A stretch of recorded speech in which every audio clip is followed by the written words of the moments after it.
Welcome to Generation Dragons episode 65. Holy jumping Steve, it's like I haven't seen you in months.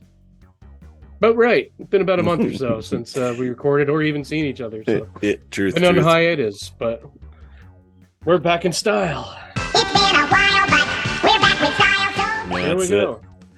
Cheers, man. The life gets in the way, right? Dink. Stink.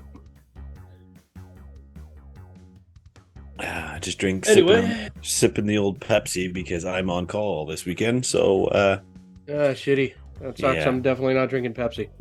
But just to get right into it and keep it quick, why don't you thank everyone for watching and checking in, and then we'll get into some Ragnarök and Sonic. And sure.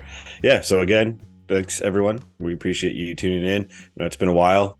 Hopefully this catches you. It catches you short and sweet episode of Steven for Steve and I chit-chatting. I never said there wasn't rye in my Pepsi. But there isn't rye in my Pepsi. But yeah, so to everyone, thank you. We'll definitely be back at it a little bit more often in the coming weeks and months as we hit almost the year 2 of doing these recordings, Steve. So it's kind of crazy. Like I said, it's been a while, but we're back in style. Well, it's been a while. Not the greatest style, really. Actually, you have a better shirt for this video than I, but I'm already in my pajamas and wearing my NASA shirt. There you go. Yeah, so we're just going to touch base, talk about Sonic and God of War Ragnarök, or Sonic Frontiers and God of War Ragnarök. Keep this episode nice and quiet and short, and come back at her at episode 66 for I don't know, something special.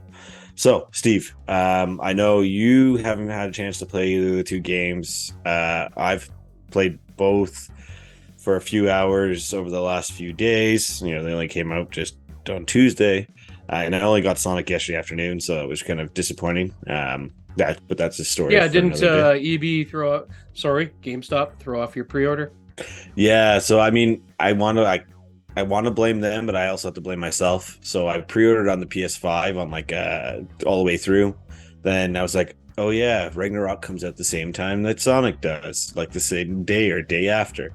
So I was like, okay, I gotta move my pre-order over to the Xbox. So I did that. It was like Friday or Saturday of last week, and they're like, wow, we already got Sonic in, so we already have all the pre-orders. They're holding it because it was street dated. And they're like, we didn't get any Xbox ones in. Maybe you'll get it by Tuesday, but I can't guarantee it. And I was like, all right. So I walked in on Tuesday just to see if they got it. Nothing in. Why didn't you stick with PS5? Well, because I didn't want to switch the discs. Okay. Because God of War was I got one up here and one in the other. I'm bored of playing this. I just flipped that. Exactly what it was, right? So then Ragnarok problems. First world problems. Hey, at least I'm binding it on a disc and not digitally, and just be like, I 100% appreciate that. I'm all in with that. Press a button. I don't like this, and I just. Although nowadays, if you buy a physical game, it's literally just the download allowability. Yeah. Put in the game, it still downloads a bunch of shit. This is true. I just don't physically want to get up to eject the disc and then put a new disc in. That's what the kids and wife are for. Yeah, well, because I let the kids watch me play God of War. Fair point. But the wife, yeah, she's been watching. You're doing all the work while she's walking. Your fingers are going crazy, and I'm sure she appreciates it. Yeah, that's it, right? I'm sure she enjoys it. Yeah. Anyway, so good thing they don't watch our videos, eh? No, it's a good thing. But yeah, so Wednesday went in to go pick up God of War, and they didn't get it in. So I was like, all right, I'm canceling this pre-order. Went on Amazon, unfortunately, and then bought it off of Amazon, and then it came in. I took yesterday off, Thursday, and to play some God of War and hope for Sonic, and didn't play God of War and didn't get Sonic. So I just played Bayonetta 3. Anywho, that's the story. Oh, wow. So, okay, yeah. So I've been playing a different game anyway. I got into a bunch of horror games after Halloween. So I haven't touched anything newish. Yeah. I really haven't had the time and sat down, but I'm taking off a bunch of time at the end of the month. And so I'm hoping to get some gaming in because it's just so hard with finding good chunks of time to soak. Yeah. An hour here or there, but it's not the same as like being able to gross yourself into a story. Yeah. So, Yeah. But that said, I'm pretty familiar with God of War, especially the last game and the end of it. Let's pick up from his mother's sons. Was it I always forget his name. Atreus. Atreus, right? So So okay, I won't go into the spread the story or anything like ashes. that. Not that Spread they the ashes. pick it up from there. No, they're older. It's been a few years after that. Okay, so he's older. Yeah, it's been a few years after that. Oh wait, spoiler alert! In case anyone's really listening. Yeah, so I'm not going to go deep into the story like that. So it's been a few years after the original one. So I'll just keep it at that. I just want to talk about how freaking amazing it looks and how much I cannot wait for PS5 games, only PS5, being developed only for the PS5. Yeah, so they're not doing the whole PS4, PS5 slash kind of thing. So this one is PS4, PS5. I mean, it's a beautiful game. Gameplay is great. They've improved it over the first one.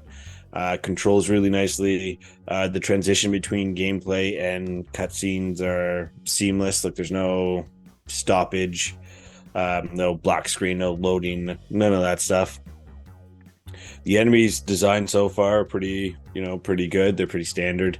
But just like looking at Kratos, watching him walk, watching his the leather bend on his arm when he flexes his muscles, just the details. So yeah, I know I have that same problem. Damn leather. Yeah. It moves with you and you flex your muscle. Yeah. But yeah, no, it's just stuff like that. And I mean, we're 2.5 hours in, so it's not very deep into the game. It's a 20. That's because you're not allowed to play it unless your wife gets to watch, which I think is amazing. I wish my wife was like that. Back in the day, she was, but now she doesn't give a shit. That was it. But yeah, on that story, so first night got it. I'm like, this is what I'm doing tonight. So she's like, okay, I'll watch too, because she usually depending on the game, she'll usually watch me play. And she was like, okay, well, I'm hooked, and we're gonna play this every night. And I was like, all right, I'm not gonna complain. We just don't get to watch Andor or any of the TV shows, which again, not gonna complain. They'll still be there. They'll still be there after. Yeah. Right? So.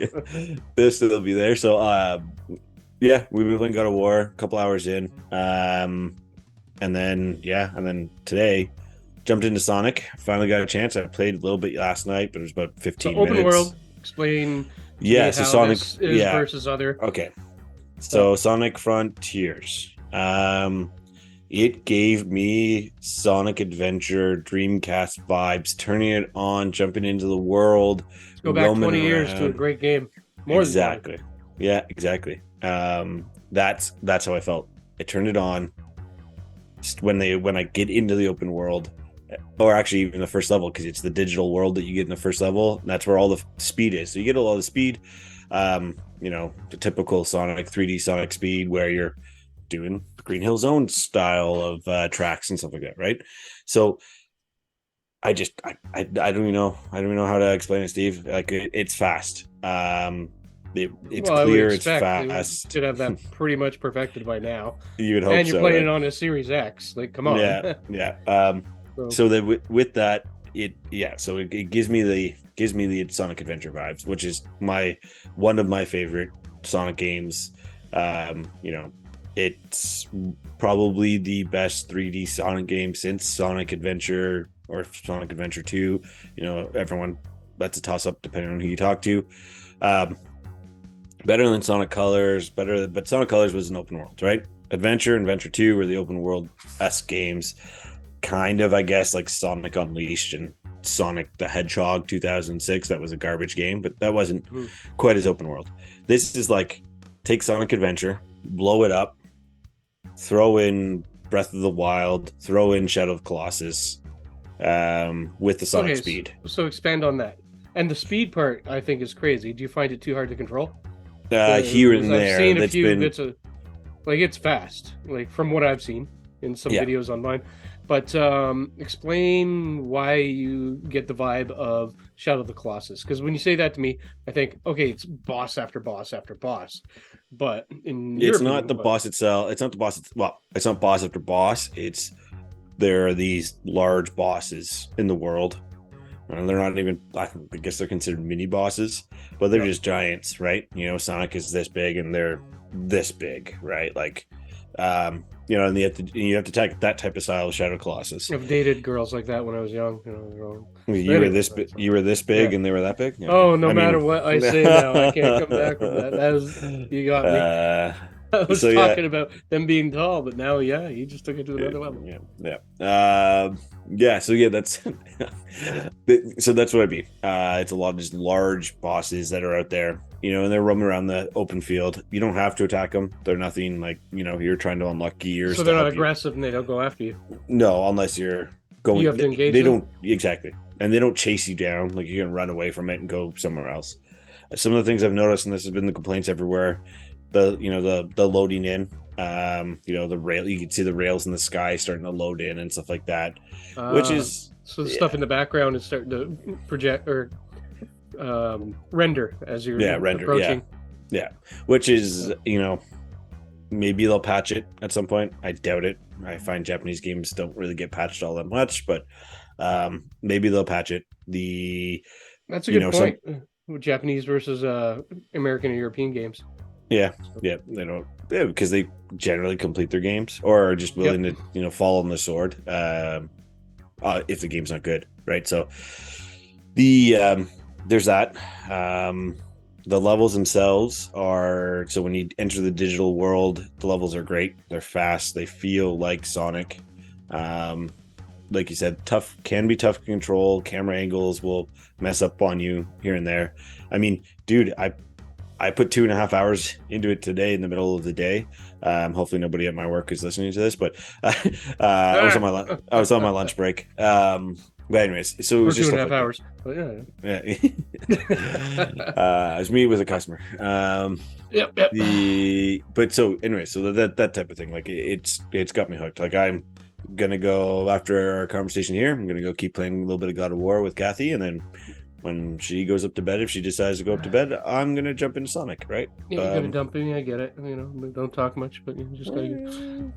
Actually, to backtrack a little bit with God of War, I heard there's a whole bunch of little glitches and bugs and stuff. Have you seen anything like that, or has it just been smooth? The occasional like fade in, you jump through a box, like detection, that type of stuff. Nothing that's like.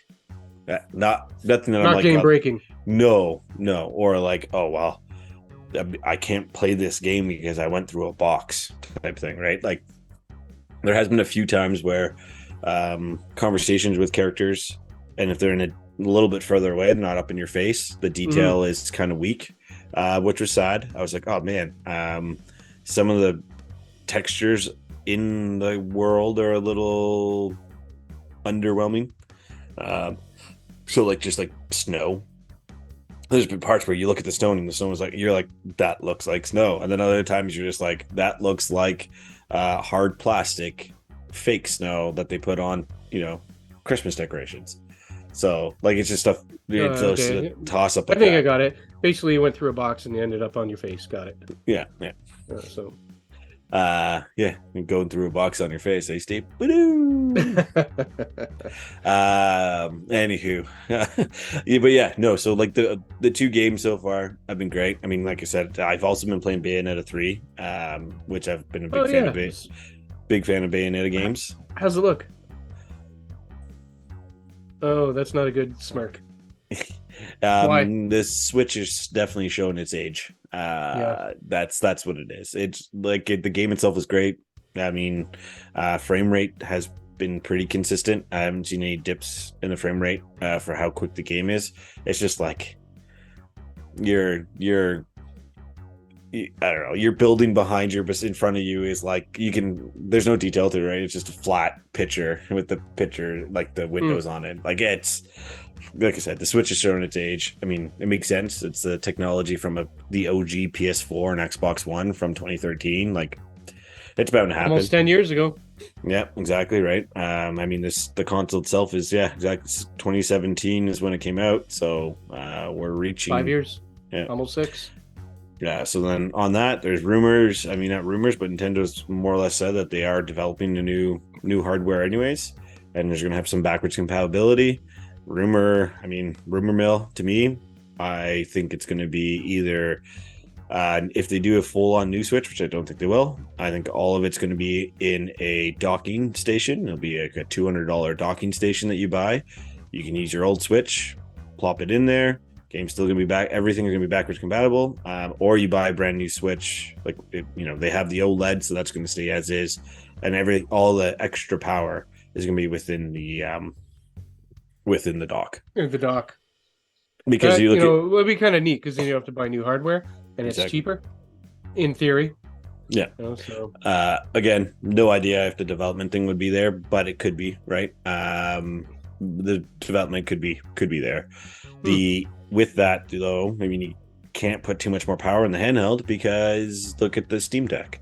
And the Steam Deck. I don't know how much power I can put in this hand. Anyway.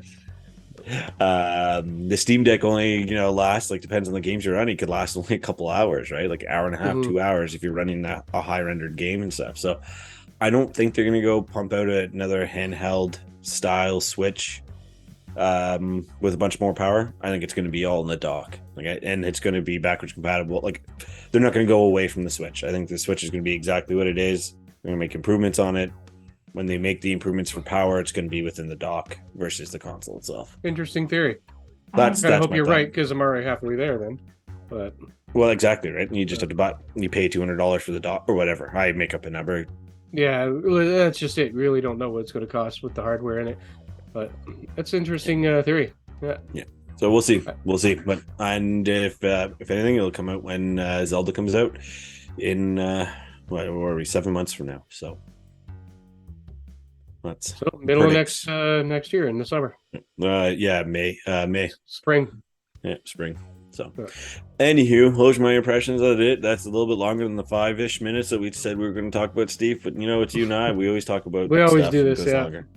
And everyone, if this gets up on YouTube before November, the end of November, which it should. I would hope so. Make sure if you are willing, I'm really freaking lazy if I don't do it by then. Donate to Movember, be it to someone you know, or I'll add it in the comments in our YouTube video for my sweet mustache. I'm trying to compete. Oh yeah, look at that gingery mustache. Mine's more gray and brown. Gray. Me. Yeah. But anyway, so I just want to throw that. So yeah, Steve, I appreciate it. Good to see you again, Steve. Good to see you. Thanks everybody. Thanks for tuning in. Yeah, and follow. Go ahead, Steve. What were you gonna say? Shall we do our sign off? But if you have more to add first. No, we'll say follow, all that good stuff. I mean, everyone, we appreciate you joining and subscribing to the videos. We know it's been a little while since you've seen our faces again, but we're back. We're back at her. Back again. Pitter patter, let's get at her. For pitter patter, let's get at her. I hear you. All right. Thanks, as Steve. always, keep collecting. Keep gaming. And